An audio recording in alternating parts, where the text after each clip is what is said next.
বুঝছো? রাত্রে যে ঘটনাটা ঘটাইছো ওইটা শেয়ার করো। বলতে দিবা না? বন্ধুরা রাত্রে কি করছে জানেন? মানে ও আর আমি শুয়ে আছি, ও হচ্ছে আমার কম্বলের উপরে শুয়ে আছে। আর হঠাৎ রাত 2টার সময় দেখি সে দৌড়ে বারান্দার দরজার দিকে দৌড়, থাপ করে ভয় পায়ে ঘুম থেকে উঠে পড়ছি। আর তখন কি করছো? হ্যাঁ, ঘুমাচ্ছ কেন? দরকারি কথা বলতেছি না, আবার লেজ নাড়ায়। ঘুমের ভাব দেখাও না। ঘটনা বলতে আসছি, এর জন্য ঘুমের ভাব দেখাচ্ছ। শোনো, মার দিব কিন্তু। তারপর কি হয়েছে বন্ধুরা, ও হচ্ছে এমন দৌড় দিছে, আমি তো পুরো ভয় পেয়ে গেছি যে কি হলো কি হলো, এইভাবে ও দৌড় দিয়ে নামলো কেন। এই যে দেখুন এখন সাহেবের মতো বসে আছে। ঘটনা বলতে দিবে না, কিছু বলবে না।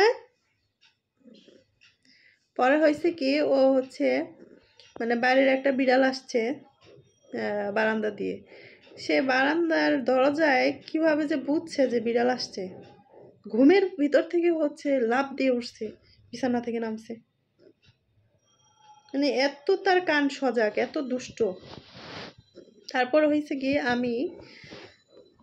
আমিও ও যেভাবে থাপ করে উঠে দৌড় দিচ্ছে, আমিও হচ্ছে বিছানা থেকে ভয়ে লাফ দিয়ে উঠছি। উঠে দেখি যে বিড়ালটারে এমন দৌড়ানি দিচ্ছে। শুন, বলতে দে না পুচু, ঘটনা শোনো, কি করছো, ঘটনাটা বলতে দাও। তোমারও শোনার দরকার আছে, কারণ আমাকে ভয় দেখাইছো। জানো যে মা ভয় পায়, মা একটুতেই ভয় পায়। এই, বলতে দিবা না? শোনো, আরে এরকম ঘটনা আরো ঘটাবা, ঘটনা ঘটাবা, আবার তাকাই তাকাই দেখে না। হুম। পরে হয়েছে কি, বিড়ালটা ভয়ে এমন দৌড় দিছে, দৌড় দিয়ে পাশের বাসার নিচে হচ্ছে টিনের চাল, সেই চালের উপরে হচ্ছে থাপ করে নামছে। পুচু, বলতে দাও। দেখছো দেখছো, বলতে দিবে না, বলতে দিবে না, দেখছেন? এই যে বলতে দিবে না, দেখছেন? এত শয়তান, বলতে দিবে না। পরে হচ্ছে সে মানে অন্য কোনো বিড়াল সে আমার বাসার আশেপাশে আসতে দিবে না। এবং কি বাইরের বিড়ালগুলা যদি পাশের বাসার ছাদে বা আশেপাশে বসা দেখে, তাহলেই হচ্ছে ও বারান্দা থেকে এমন চিল্লাবে যাতে ওরা বাসার আশেপাশে কেউ না থাকে। শুনছো? মানে এত সে জমিদার হয়ে গেছে, তার বাসার আশেপাশে কাউকে আসতে দিবে না। আর এই যে সারা রাত এই যে ওইগুলা করবে, আর দিন ভরা সে ঘুমাবে, এই যে এইভাবে দিন ভরা সে ঘুমাবে। তার ঘুমের এত ঘুম, তো দুস্তু করে দেখেন, দুস্তু করতে করতে সে মানে খুব দিন দিন বড় হচ্ছে। আর তার আর এই যে আমি হচ্ছে সারাদিন বাইরে ছিলাম, অফিসে ছিলাম, আসলাম, আসার পরে হচ্ছে আমার কাজ হলো ফ্রেশ হয়ে। দুপুরবেলা আমি অফিস থেকে এসে খাই না, আগে হচ্ছে পুচুকে কোলে নেই, ঢুকে অফিস থেকে এসে কোলে নিয়ে ওকে হচ্ছে একটু আদর করে রেখে তারপর আমি হচ্ছে গোসল করতে যাই। গোসল করে ফ্রেশ হয়ে এসে তারপর দুইজন মিলে ঘুমাই। ও হচ্ছে দিনের বেলা বেশি ঘুমায় রাতের বেলার চাইতে। রাতে হচ্ছে একটু কোথাও শব্দ হলেই সে জেগে ওঠে আর ঘর সহ ঘুরে বেড়ায়, ইঁদুর তেলাপোকা খুঁজতে থাকে।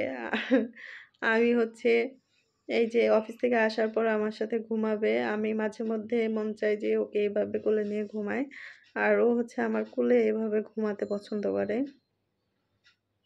শান্তি পায়। ও হচ্ছে আসলে আমার বাচ্চা, আমার ছেলে। ও হচ্ছে আমাকে এই যে ওর মার মতো আমাকে ধরে ঘুমাবে শান্তিতে। এই হচ্ছে আমার বাচ্চাটা। ও দুষ্টামি করে, কিন্তু ওর দুষ্টামি সবসময় আমার কাছে ভালো লাগে, কোনো সময় আমি বিরক্ত হই না। আর ওর একটা বিশেষ আহ ইয়া হচ্ছে, ও কোনো খাবার খায় না, শুধু মুরগির কলিজা খায়। ওর জন্য হচ্ছে 2-3 দিন পর পর আমার হচ্ছে 1 কেজি করে কলিজা আনতে হয়। সে কলিজা ছাড়া কিচ্ছু খাবে না। এত বড় লোকস, এত বড় লোকস। আমি নিজে খাওয়া বাদ দিয়ে হচ্ছে বড় লোকসকে কলিজা খাওয়াই। বড় লোকস, এই বড় লোকস, বড় লোকস, কথা বলছো না কেন? লুকায় আছো কেন বড় লোকস? এই যে বড় লোকসের চেহারা দেখেন, কলিজা খেতে খেতে বড় লোকস বড় হচ্ছে।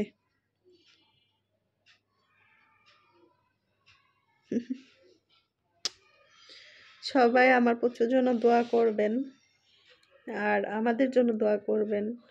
আর যদি আমার ভিডিওগুলো ভালো লেগে থাকে, দয়া করে আমার চ্যানেলটি সাবস্ক্রাইব করে আমার পাশে থাকবেন। আমার ভিডিওগুলোতে লাইক দিবেন, কমেন্ট করবেন, শেয়ার করবেন।